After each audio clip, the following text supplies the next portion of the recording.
Okay, so in the previous session we laid out inductor, okay, and this was like this, and we ran a EM simulation, and it simulated for a single point at 5 gigahertz. Now what we'll do is we will look at briefly how to model this inductor.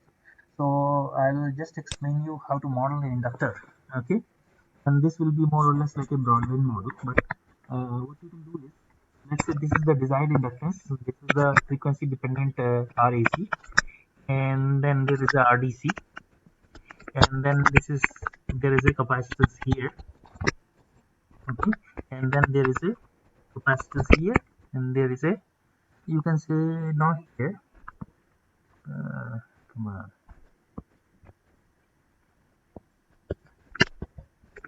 okay, so there is a RAC and RDC, and then there is a capacitor here. So this is a broadband model for inductor. Okay, so this is C self, this is L, this is CSH1 and CSH2. Now CSH1 will be different from CSH2. Why? Because if you see, CSH1 is on one layer, right, which is stitched, layers are stitched together, and this underpass is CSH2, for example. So this is not stitched, right, and this is closer to the closer to the substrate. So this capacitance will be more than this capacitance, right? So that's why these two are not equal. These two are not equal. So this is the model. So first and foremost is we should know how to find this inductor. So I will fit a pi equivalent for this.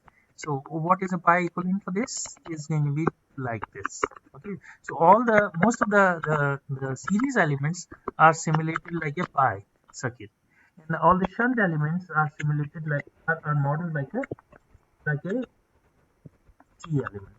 So here you need y parameters, here you need z parameters, and this is z12, sorry, this is z11, this is z22, and this is z12, right? And similarly, this is y, okay, so y11, y12, y22. Now, if I was to find the equivalent, right? So let's say, so how it is going to be? Uh, So I can say that this, why we are interested in this. So if we are modeling this, we are trying to find out this roughly, right? So this would be written as imaginary of 1 over minus y12 divided by 2 pi into frequency. So this will be equal to L. Okay, so the real part of this, which is going to be sum of RAC plus RDC, will be real of 1 by minus y12, right? So this will be the modeling for the real part, and this is the modeling for the imaginary part, right? And similarly, shunt, if you want to look at shunt capacitor CSH1, this will be imaginary of 1, sorry, so this will be imaginary of y11 plus y12 divided by 2 pi frequency. So this will be CSH1. Similarly, CSH2 will be y22. CSH2 will be equal to imaginary of y22 plus y12, okay, divided by 2 pi frequency. So very quickly, let's find out what is this inductance, right? So to do that, over here, I have simulated S parameter. So I will use a function. I will say ys is equal to imaginary, sorry, ys is equal to s2y. S2y is a ready-made function in ADS times of S. S is a S parameter matrix. So I get a Y parameter matrix. Okay. So once I have a Y parameter matrix, I can just say L is equal to LS, I would is equal to imaginary of 1 divided by minus ys bracket 1 comma 2 bracket close, right, divided by bracket open close 2 into pi into simulation frequency is this. Okay, so this will be the inductor value. Similarly, if I want to find the series resistance value, okay, so series resistance value will be rs will be equal to real of instead of imaginary we'll do real of this, and I will remove frequency dependence here. So this is going to be RS, and if I want to find Q, okay, Q of the inductor would be equal to Q into pi into frequency into less divided by RS, right? So that will be the Q of the inductor. So I'm going to put the table here, and here I'm going to put here equations. So I want to know LS, RS, and Q, and these are the values. So the inductor is roughly around 1.1 nanohenry, correct? And the series resistance, which is RAC plus RDC, so this is 1.795, and Q is 19.338. So at 5 gigahertz, I have designed an inductor of 1.1 nanohenry with a series resistance of 1.795 and a Q of 19.338.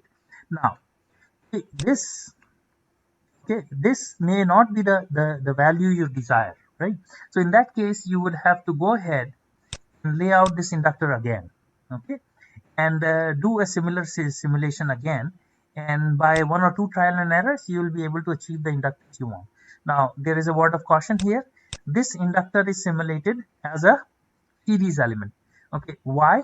See, the thing is, there will be a lot of people who would be of opinion that once you have simulated S parameter, it does not matter whether you connect the inductor in series or parallel.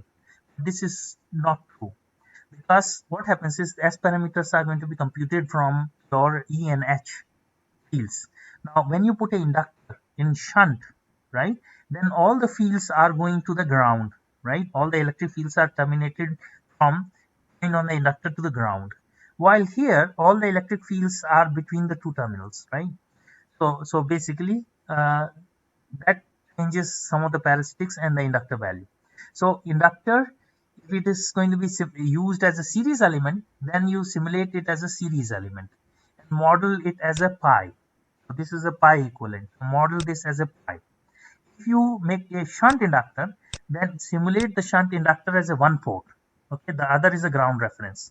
Okay, so simulate it like that. So in this case, what is going to happen is I'm going to short here. I'm going to short this to that.